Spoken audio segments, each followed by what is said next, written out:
La meilleure façon d'amener quelqu'un à changer est de le démontrer dans votre vie. Certaines personnes ne verront pas de possibilité jusqu'à ce qu'elles atteignent la crise, jusqu'à ce qu'elles atteignent leur niveau le plus bas. Et alors elles se réveilleront et diront « Je ferais mieux de changer ».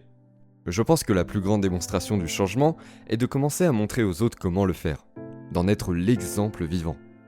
Quand vous et moi sommes l'exemple vivant de la joie, quand nous ne sommes pas attachés à ce que les gens pensent être des émotions qui nous font nous sentir mal, et quand nous célébrons la vie et que nous sommes passionnés par notre avenir, que nous sommes remplis d'idées et d'inspiration, c'est un état d'être très contagieux, et les gens sont perdus dans ces habitudes, sont perdus dans ces états émotionnels. Ils le verront d'abord comme un ami, ils les confronteront pendant un moment, mais au fond d'eux, ils veulent secrètement être libres, mais ils ne savent tout simplement pas comment s'y prendre. C'est pourquoi nous disons toujours dans nos ateliers que l'on sait toujours quand quelqu'un est au milieu d'un changement, parce qu'il arrête d'en parler, il n'en parle plus. Ils sont trop occupés à l'être.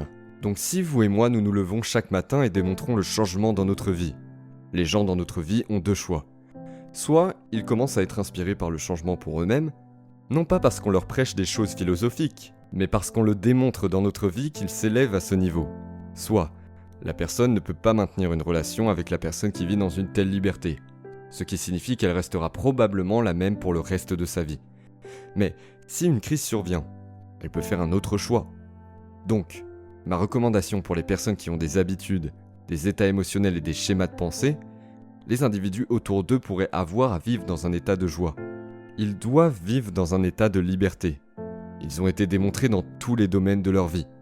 Et normalement, il existe une petite chose en physique appelée entraînement, qui signifie que, tôt ou tard, les autres commencent à vibrer au même rythme que vous. Soyez donc l'exemple et n'abaissez pas leur niveau de souffrance.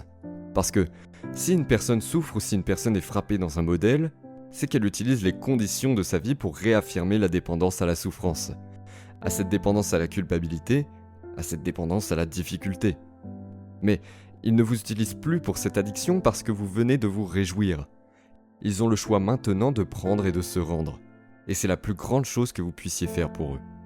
C'est de ne plus les rencontrer à ce niveau, mais de commencer à les influencer à s'élever. Non pas par ce que vous dites, mais par ce que vous êtes.